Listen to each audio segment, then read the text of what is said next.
Hello guys, please come join me. We cook popcorn in the oven. So this is the easiest way how to cook the popcorn. So not the normal popcorn that we always use in the stove and it takes long to cook. This one it only Hello takes 3 guys! minutes. Good morning! Welcome to my channel. So today, papakita ko sa inyo kung paano magluto ng popcorn sa ating microwave oven. So, this is a popcorn and there is an instruction there.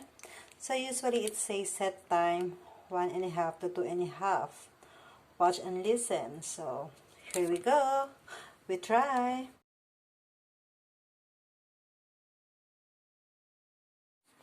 Okay, so the instructions say this side up. Okay, so this side up you must put in this position in your microwave. Okay, yan.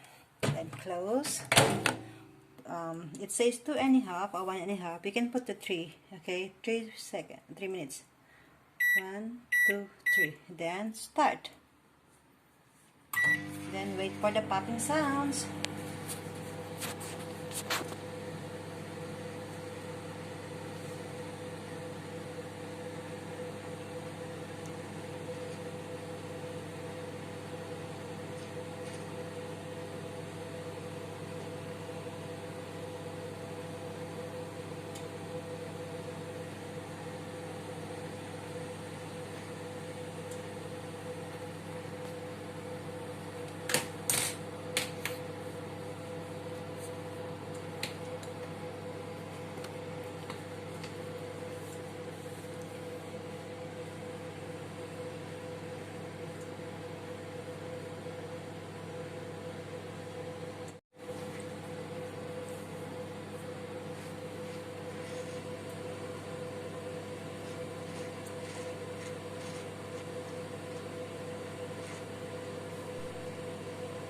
So hello guys, I'm already hearing the popping sound of our popcorn, meaning it's already cooking.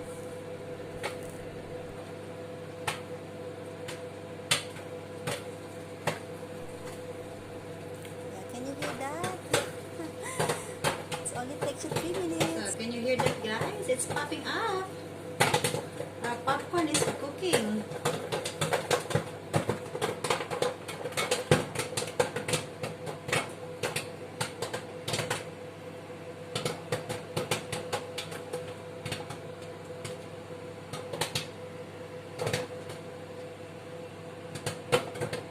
And it's still 1:08.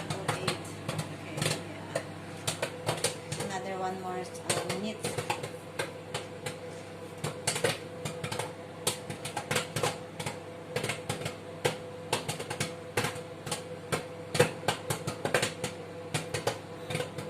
It's keep popping and it means it's still cooking, guys.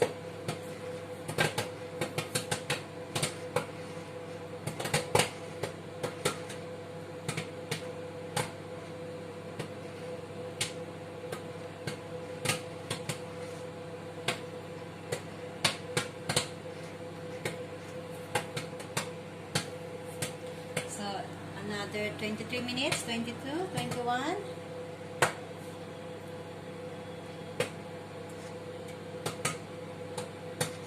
And so it's very easy, guys. Just put in the microwave for 3 minutes and after just wait.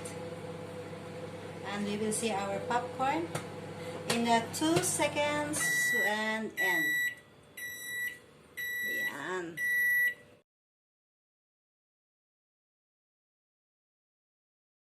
Ayan. So guys, I think it's filled up. Look at that. Okay, it's still hot. Okay, so we're gonna open and pour in the container.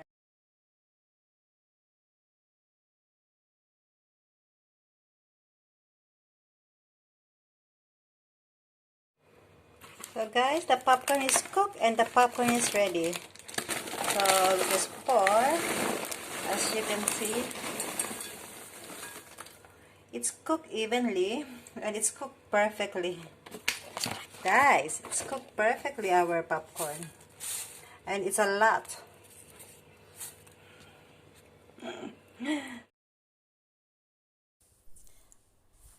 Thanks for watching, guys. See you again. Please subscribe to my channel if you like this video and hit the likes button. Bye.